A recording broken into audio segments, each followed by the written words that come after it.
Hi everyone, this is Jim. Welcome to this postmortem of my Blitz game number 836. White started off with e4 here, and I played knight f6, the Alekhine's defense.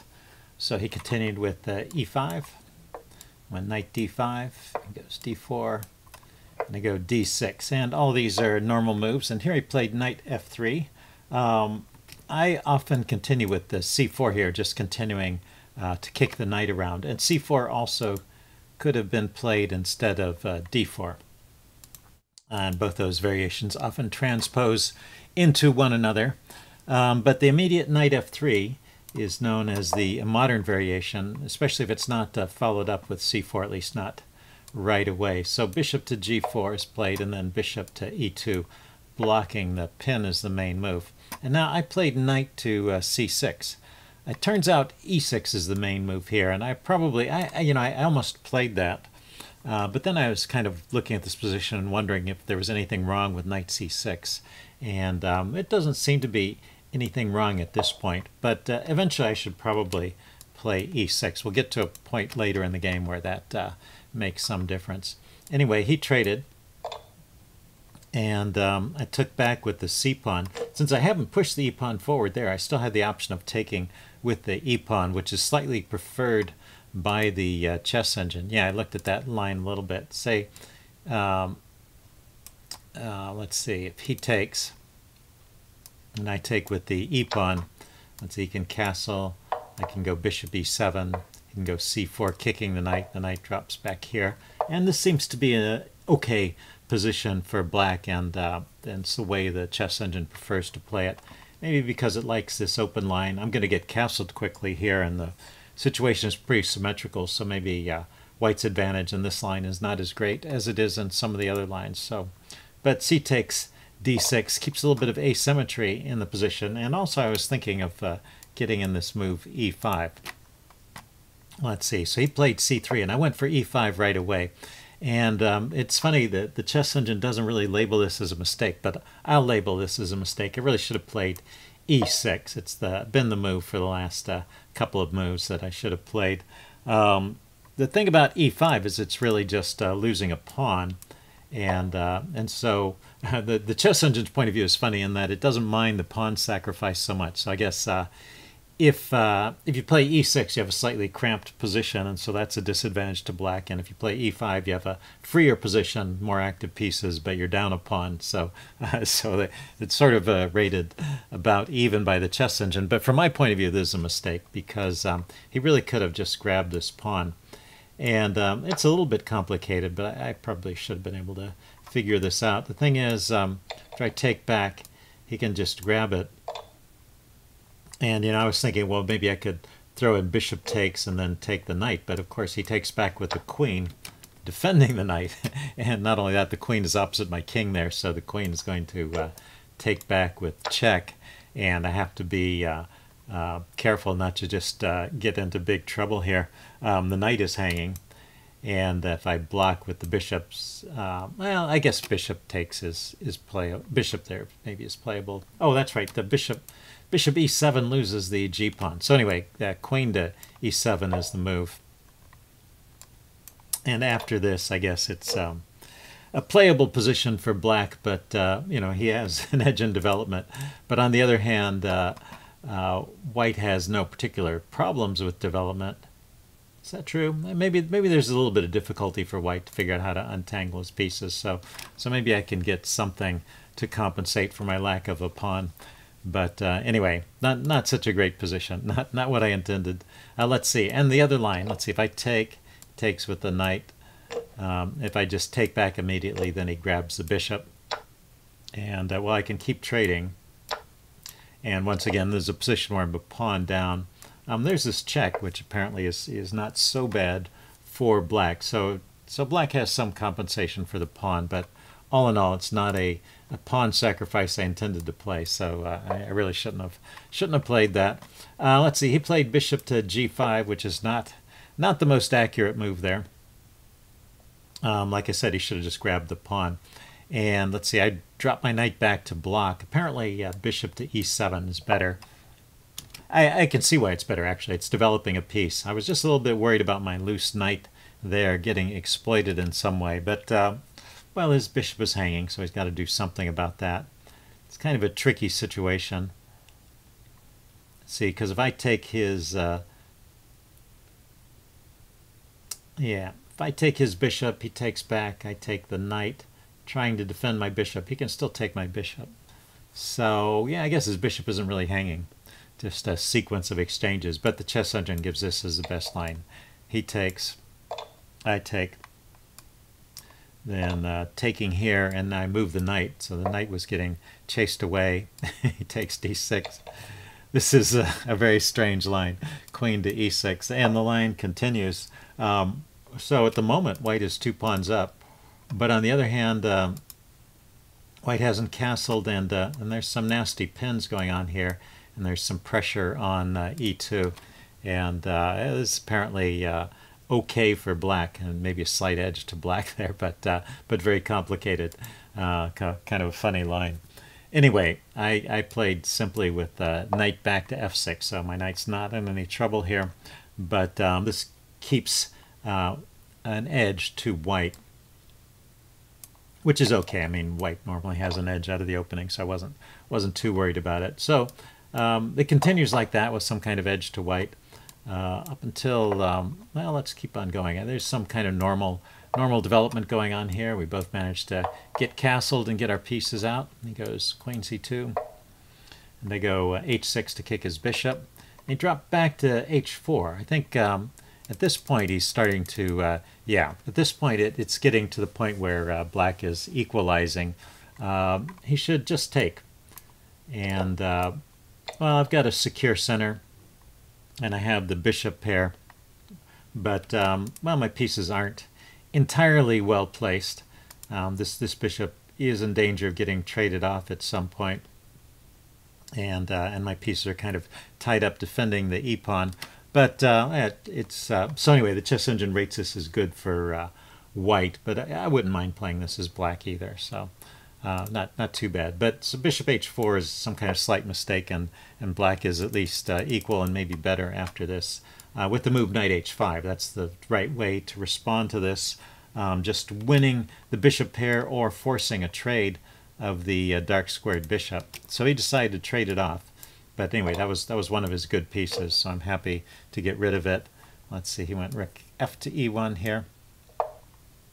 And I get my knight to a good square on f4. So yeah, slight edge to black at this point. He dropped his bishop back to f1, not wanting to trade it off. I went rook a to d8, taking a look at the knight here. And he went rook a to d1. Yeah, the chess engine did not like rook a to d1 and wants to play with the pawns over here on the queen side. This is kind of an interesting line. Queen to c7, getting the queen in position to look at the c-pawn and also defending the e-pawn from the side so there won't be any pins along the e-file. Let's see, then rook a to c1, extra defense along the c-file, and f5. So f5 is a good move to get in because now I can threaten to push the e-pawn forward, and this looks like this is pretty good for me. But g3, kicking the bishop, the knight back, seems like this is okay for white as well. That's best play according to the chess engine. Anyway, he went rook a to d1. I think maybe the reason there's a slight mistake is because this pin is going to force him to lose a tempo at some point if I play this correctly. Let's see. In fact, yeah, f5 immediately here would have been a good move with the threat, the eventual threat of pawn to e4, taking advantage of the pin on that knight. But I have to get my queen out of the way first, so I have to get my queen off the e-file. So it may take a while before I can push on with the e5, but it looks like that's kind of line where I gain a tempo by forcing him to unpin by moving that rook out of the way.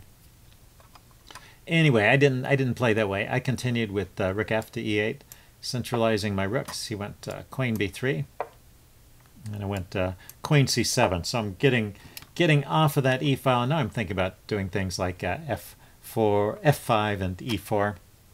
But he played g3 here, kicking my knight. So I have my knight into d3. I think that's an interesting square for it. I thought he might just trade it off or play rook e3. And the chess engine gives rook e3 as indeed the best move. And I was planning to drop back here to c5. That was also correct play. He could play queen a3 here, taking a look at my knight. And then I could play knight e7, which defends this knight and prepares to bring this knight forward with a tempo on his rook. So it's still a decent position for black, edge to black, although not necessarily winning. But after rook to e4, threatening my bishop, maybe he just saw that was a tempo on the bishop and didn't look to see if I had any great replies. But that's definitely the losing move here. So he just needed to be aware of this tactic with knight to c5. I could have played knight c5 immediately because it's hitting his queen, and the engine likes that. But I traded first, and that was the second choice of the engine. That also is good enough for a winning edge, so no problem there really. And then knight to c5. And then here, he should really trade rooks at this point. Rook takes, and drop the queen back to c2. I don't really have time to take the queen because he can take the other rook with check, and that would be okay for him, so I had to take the rook back, and it gives him time to move the queen.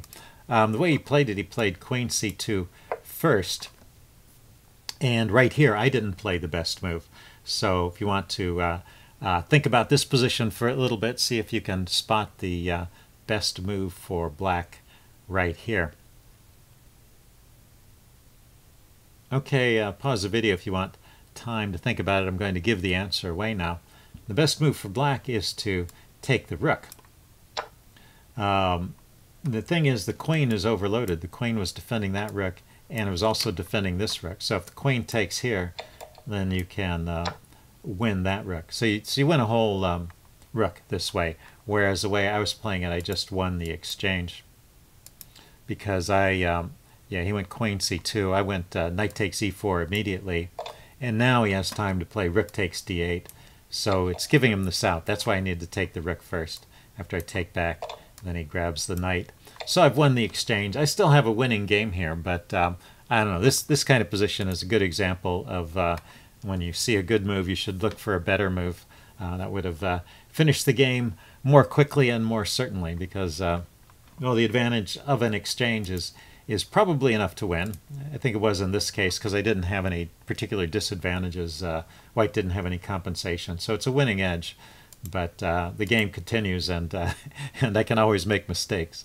So anyway, let's continue on from here. So I'm up the exchange, and I just continue with some decent moves. I didn't find any big mistakes here. I'm just want to push his queen back. The queen was in a good central location. Let's see, he played bishop c4, trying to pin my f-pawn, so I stepped up with the king. He dropped his, he went bishop to d5, and I kicked the queen. Queen went to c4, and I went queen d6, putting pressure on his bishop. So rather than retreating, let's see, does the bishop have anywhere to go? Yeah, I guess this is all forced, so this is fine for me. And let's see, he went queen to a6 here, so I defended the a-pawn with the rook d7. Then he went queen to a5, and right here I threw in a check. But I mentioned during the game, actually the immediate queen to d5 is a little bit stronger because it's hitting the loose knight as well as the queen, and forcing this exchange.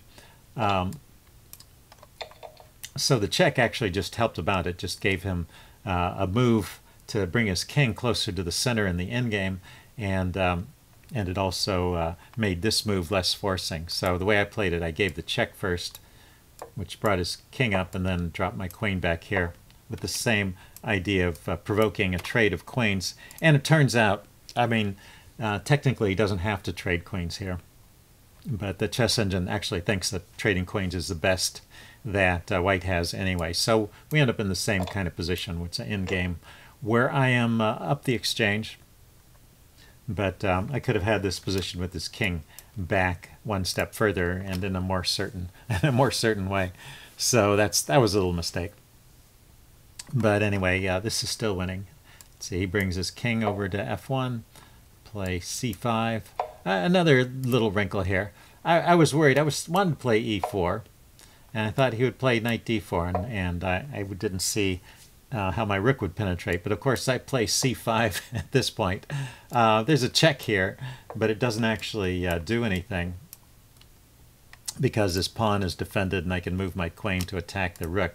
So in fact, after c5, the knight is better off going here to c6, attacking the a pawn. But then I can penetrate with rook d2 and start mopping up his queenside pawns, and I get an active rook. So that's the best way to play it. Kick the knight first and then kick it again and open up that file by force.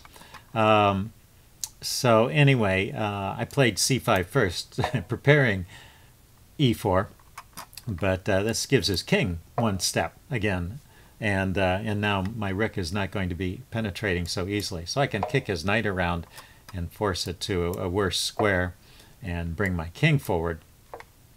But I haven't been able to penetrate with my rook. So again, this is kind of a small thing, but it made the game last longer.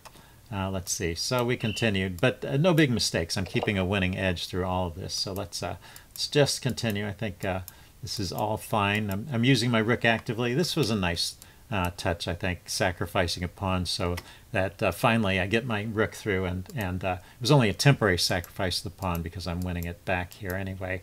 And I leave him with these doubled pawns that are sometimes tricky in an endgame, particularly if my rook is behind him, because one pawn can shield the other. But they're far enough back that I'm able to get my counterplay going here with my pawns, and so he doesn't make enough progress to get a real threat going here. And in fact, at this point, I'm threatening to take the knight or the pawn.